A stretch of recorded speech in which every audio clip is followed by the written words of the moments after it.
Good morning, it's Jeff Christian coming to you on Tuesday this week, August 17th. We have been talking among ourselves about the idea of doing twice weekly videos, sometimes maybe every other week or something like that. And given the state of the markets, we thought that we would do that. Kind of strange to be saying that you're seeing volatile and unusual markets in August, because August usually is a pretty quiet time. Several points I want to talk about. First, we saw industrial production data come out for the United States today, and it was pretty strong. It shows a stronger economy. Industrial production overall was up 0.9%, which is very strong. And very importantly, the biggest increase was 2.8% in business equipment. And that's important. Consumer goods were up 1%. Final products overall were up 1.6%. Non-industrial supplies were up 0.8%. But business equipment orders often is a leading indicator of further strength. Companies are buying or ordering equipment because they're planning to expand their operations and hire more people. So that's a good sign, and it's a good sign of strength. And I have a couple things I want to talk about today, the second of which is a market update. And one of the things that you're seeing is a stronger economy, and I think that that's going to be reflected over the course of August. The other thing I wanted to talk about is, I was thinking about this.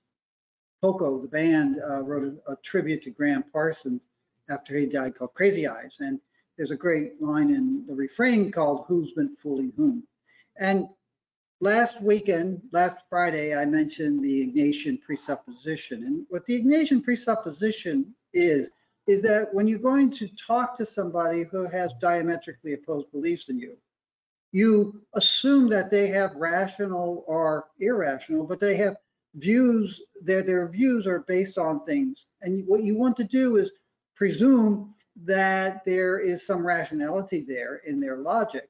And you want to come to understand why they believe what they believe. And once you understand what they believe and why they believe it, as well as they do, if not better sometimes, you can have a discussion that gets to the heart of the matter. And I've been blessed most of my life by working in really great places where I've been able to isolate myself from a lot of less intelligent, less successful people. I've had a pretty comfortable life, and I've been able to avoid a lot of folk who in recent years have come to my attention.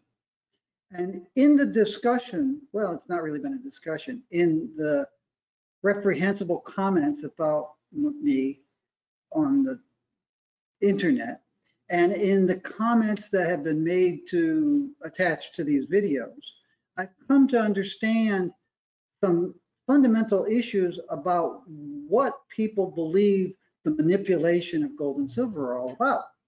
And I can understand why they think that.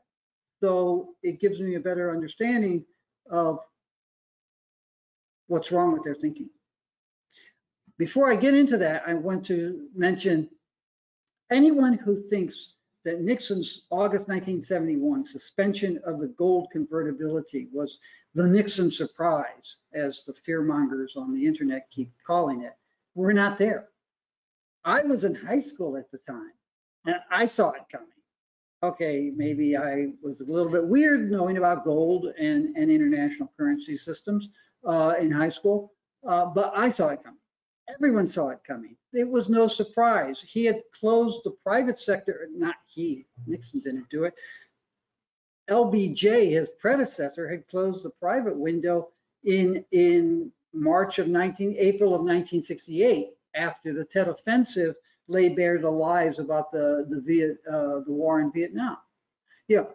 People saw the suspension of convertibility coming many, many years. And there were all sorts of devaluations of other currencies because of the rigidity of the gold dollar Bretton Woods system. There was no surprise. Anybody who says it was a surprise is whitewashing history. Now, the manipulation one of my realizations is, insofar as it exists, according to some of the commentaries that I've seen, it exists at the macroeconomic level, not in gold and silver. People think that the government and banks and industry and whoever, the puppet masters, manipulate gold and silver prices in order to make people think that the economy's in good shape. And that the manipulation is designed to cause people to think the economy is in good shape even when it's not. And therefore, you better buy gold and silver at high premiums from me because it's going to collapse tomorrow. Actually, that's not true. For the vast majority of Americans, 90% of Americans, probably more than 90% of Americans, do not buy gold and silver, do not particularly pay attention to it. I've had millionaires actually mention to me that they think we're still in the gold standard, like 5 years ago. Alcoholic ones, but that's beside the point. If you want people to think that the economy is in better shape, you would manipulate macroeconomic data and such. And that also is nonsense, by the way. And anybody who has actually studied, like, for example, inflation and the shadow CPI data knows that the data that's produced by the government is 1,000 times more legitimate than the shadow CPI data. You don't even have to have an economics degree to do that, to understand that, right? So you don't try to convince people the economy is in good shape by manipulating gold and silver prices. You try to convince people the economy is in good shape by manipulating the economy. And then you have to say, well, is it manipulation or is it management? Yeah, the government manages the economy through fiscal policy, through tax policy, and through monetary policies. Is it manipulation, or is it the government doing its job? Because if the government doesn't manage the economy, or at least its fiscal policy, its tax regime, and monetary policy, someone else is. All you have to do is read Nation of Counterfeiters, the book I mentioned on Friday, or The Panic of 1907, or any other of the many, many, many legitimate studies of robber barons and assorted other scoundrels through the ages, right? And that's how it happens. More than 300 years ago, John Alston wrote, if you don't control your mind, somebody else will. And that is true of other aspects of your life. It's true of your community, your government, and your country. So you have to be careful about it. The manipulation I see in the gold and silver markets are those glorified bucket shops and overpriced coin dealers who use fear to manipulate individuals to buy precious metals at outsized prices and to always buy precious metals regardless of how high the price is, because the world's going to collapse tomorrow. One of the commentaries that I saw about myself was that, oh, geez, Jeff, I think you're actually a good guy, but bad people use your information, intelligence, and analysis to rip off other people. No, they don't. I don't know anybody who uses my information to manipulate and rip off other people. The hosing gets done by those bucket shops and overpriced coin dealers who use bad information and just make stuff up in order to scare people into paying higher premiums than they need to, and to buy precious metals when they probably should be waiting for lower prices. So that's some of the observations I've seen from watching the conversation on the internet.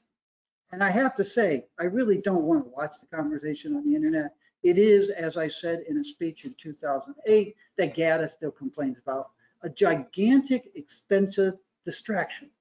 It distracts investors from what really matters, and it costs them money.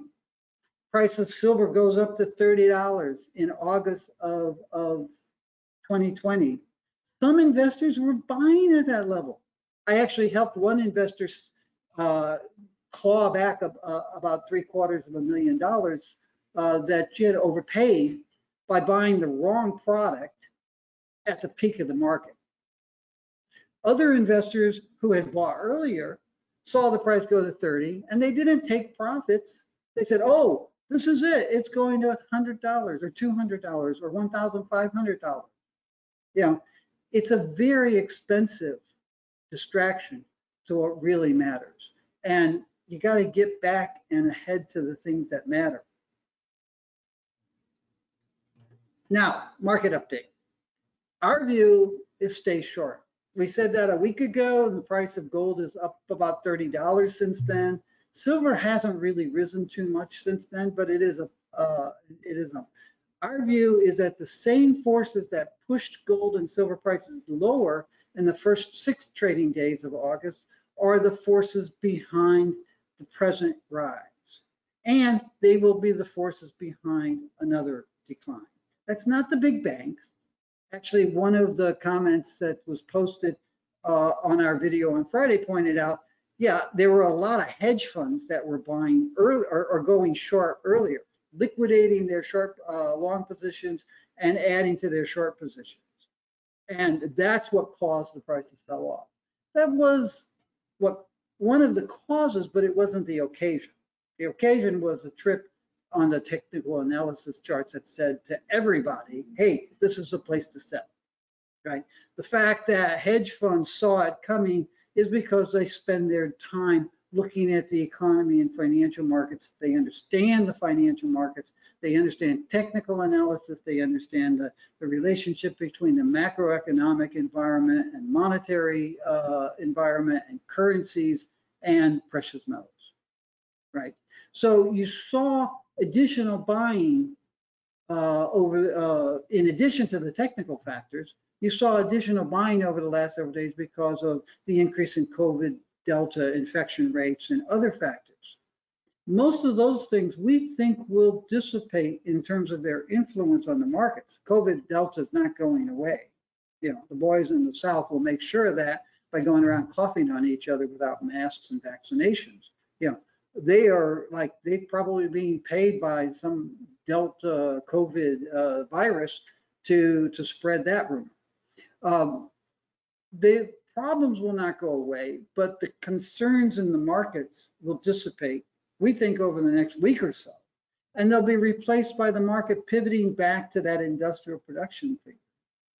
They'll be pivoting, investors and markets' attention will return to the realities of a strengthening economy, an expanding economy in the United States, the upcoming fiscal stimuli that you'll see from various legislation that's been passed, and the inevitability that a monetary accommodation will taper off. And that pivot away from concerns over COVID Delta and the Afghan debacle and other factors back toward focusing on a strengthening economy and the inevitability of monetary accommodation tapering, only tapering, probably will bring gold and silver prices back down. And we think that might happen yet in August, possibly around the 26th to 28th when the Kansas City Fed has its Jackson Hole conference, possibly before that. But we do think that that's probably going to happen. But that's August. We'll see what happens in September when September comes. Now, I referred to POCO at the beginning. I used a line from a Jefferson Starship album halfway through it. I'll end with, with all due respect to Green Day, don't sleep through September. I think September is going to be a very interesting month. And as we get closer to September and start wading through it, I'll tell you why I think it's going to be interesting. I really don't know right now, but I think that August, you'll see some price pullback for all of the reasons that are pushing prices up right now, reversing. It's technical analysis and it's investors looking at the economy. And then I think when September comes, we're going to have to see where we are as a world. That's all I got for right now. I'll probably talk to you on Friday, the 20th. In the meantime, stay safe, stay clean, stay happy.